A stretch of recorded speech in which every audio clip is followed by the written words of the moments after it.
नमस्कार दोस्तों, legal medicine में एक बार फिर से आपका स्वागत है। आज हम बात करेंगे कॉम्प्रोमाइज़ के बारे में, मतलब राजीनामा के बारे में। आपने सुना होगा या फिर आसपास आपने ये घटनाएं घटित होते हुए देखा होगा कि कहीं कोई लड़ाई झगड़ा होता है, कोई मारपीट होती है, तो ऐसे में कुछ दोनों पार्टीज़ या जो विक्टिम रहता है, जो अभियुक्त रहते हैं या जो पीड़ित रहते हैं, दोनों आपस में कभी कभी मिल के समझौता कर लेते हैं, अपने ही मैटर को निपटाने के लिए समझौता कर लेते हैं। ये जो व्यवस्था है भारतीय विधि में, ये व्यवस्था बहुत पहले से ही है। इवन जितनी भी डेमोक्रेटिक कंट्रीज़ हैं वहाँ पे भी ये व्यवस्था पाई जाती हैं। इवन भारत में ही नहीं, लगभग जो यूएसए, कनाडा, ब्रिटेन, यूके, हर जगह पे ये सिस्टम्स पाए जाते हैं।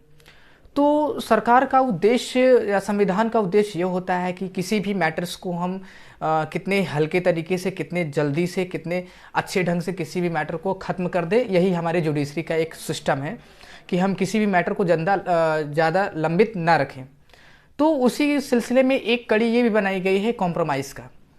कॉम्प्रोमाइज़ जो होता है वो हर किसी प्रकार के अपराध में कॉम्प्रोमाइज़ नहीं किया जा सकता। एक बात को ध्यान रखिए, कुछ ऐसे ही अपराध हैं जिनके कॉम्प्रोमाइज़ किया जा सकता है, लेकिन हमने आसपास देखा होगा मारपीट के झगड़े या फिर चोरी डकैती के ऐसे कुछ घटनाएं होती है, तो अक्सर उसमें लोग कॉम्प्रोमाइज़ कर लेते हैं, अपना एफिडेविट पे सिग्नेचर कर लेते हैं लोग। तो आज हम बताएंगे आपको कि कैसे कौन कौन से मैटर्स हैं भारतीय दंड संहिता में या फिर और भी ऐसे कितनी रूल्स में, कौन सी धाराओं में हैं जो कॉम्प्रोमाइज़ किया जा सकता है, जिस पे राजीनामा दोनों पार्टीज़ कर सकती हैं। तो मैं आपको इससे वीडियो को स्टार्ट करने से पहले, आगे बढ़ने से पहले हमारी एक विनम्र निवेदना है कि वीडियो को लाइक, शेयर और सब्सक्राइब जरूर करें। और हाँ, हम बताएंगे अब धारा 320 दंड प्रक्रिया संहिता की धारा 320 के बारे में, जो डील करती है कि ऐसे अपराध हैं, कौन से अपराध में अभियुक्त और पीड़ित खुद अपने मैटर्स को सॉल्व कर सकते हैं, कॉम्प्रोमाइज़ कर सकते हैं, राजीनामा कर सकते हैं। ऐसे कौन से मैटर हैं जिसमें बिना न्यायालय की अनुमति के बिना कोई कॉम्प्रोमाइज़ हो ही नहीं सकता है। तो धारा 320 दंड प्रक्रिया संहिता की यही डील करती है कि उसमें दो कॉलम्स हैं। एक कॉलम्स वो है जिसमें आदमी या फिर अभियुक्त या फिर पीड़ित व्यक्ति या फिर पीड़िता खुद अपने से कॉम्प्रोमाइज़ कर सकती। दरअसल वो धाराएं ये हैं, मेरे पास दंड प्रक्रिया संहिता की बुक है, मैं लेके बैठा हूँ ताकि मैं इसको और अच्छे से डिलीवर कर सकूँ आपको समझाने के लिए। धारा 323, 334, 335, धारा 298 और साथ ही साथ धारा 341, 342, 343, 344, धारा 346, 352, 358 और 379, मतलब कोई चोरी करता है तब भी कॉम्प्रोमाइज़ किया जा सकता है। लेकिन ध्यान रहे, चोरी में चुराई गई संपत्ति का जो स्वामी होगा वही सिर्फ कॉम्प्रोमाइज़ कर सकता है, अदरवाइज कोई नहीं। धारा 379, 403, 407, 411, 414, 417, 419, 421, 422, 423, 424, 426, 427, 428, 429, 430, ऐसी 45 धाराएं हैं जो आगे हम और बता दे रहे हैं। 447, 448, 451, धारा 482, 483, 486, 491, 497, 498, इवन ध्यान रखिएगा 497 और 498 भी। 497 डील करती है जारता से, अडल्ट्री से। अडल्ट्री के सिम्टम्स में, अडल्ट्री के सिचुएशन में सिर्फ स्त्री का पति ही कॉम्प्रोमाइज़ कर सकता है। इस बात को ध्यान रखिएगा, अगर किसी पे अडल्ट्री का आरोप लगता है तो वहाँ अगर कॉम्प्रोमाइज़ की बात होती है तो सिर्फ और सिर्फ स्त्री का पति ही वहाँ कॉम्प्रोमाइज़ कर सकता है, अदरवाइज़ नहीं। 498 में जो स्त्री का पति और स्त्री, इस धारा में दोनों कर सकते हैं।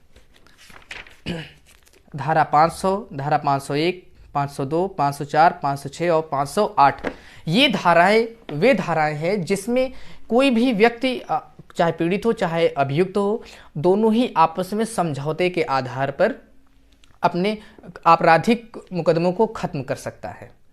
तो ये तो बड़ी अच्छी सुविधा है। लेकिन ऐसे कौन से और भी ऐसे मैटर्स हैं, सुप्रीम कोर्ट के कुछ हालिया जजमेंट भी आए हैं कि कुछ जजमेंट ऐसे भी हैं जिसपे मैटर्स ऐसे हैं जिसपे कॉम्प्रोमाइज़ किया ही नहीं जा सकता है। सिर्फ और सिर्फ उस पर जजमेंट आएगा, ऑर्डर आएगा, कोई भी कॉम्प्रोमाइज़ नहीं होगा। लेकिन कुछ ऐसे मैटर्स भी हैं जिस पे बिना न्यायालय की अनुमति के बिना आप कॉम्प्रोमाइज़ नहीं करते हैं। वो दरअसल धारा कुछ इस प्रकार है: 312, धारा 312, धारा 325, धारा 337, 338, 357, 381, 408, 418, 420, 494, धारा 500 और धारा 509, ये वे धाराएं हैं जिसमें बिना न्यायालय की अनुमति के बिना कॉम्प्रोमाइज़ नहीं किया जा सकता है। ये जो कॉम्प्रोमाइज़ का रूल्स है, नियम है, जब कोई अपराध होता है, या शमनी हो या असमनी हो, कॉन्जिबल हो, चाहे ग्रीवियस हर्ट में ही। लेकिन एक बात तो, एक धारा मैं और जोड़ना चाहूँगा, धारा 129 NI act, negotiable instrument act, और धारा 294 आईपीसी की। धारा 294 डील करता है अश्लीलता से, मतलब ऐसे कोई अश्लील कार्य करना पब्लिक प्लेस पर, या अश्लील गाने बजाना, या गाने जिससे गाने बजाने से किसी को नुकसान होता है। तो हालांकि गवर्नमेंट ऑफ इंडिया ने अभी जस्ट हाल ही में इस चीज़ को जोड़ा है कि ऐसी धारा 294 भी राजीनामा किया जा सकता है। और धारा 138 NI act, negotiable instrument act, इसके तहत भी कॉम्प्रोमाइज़ किया जा सकता है।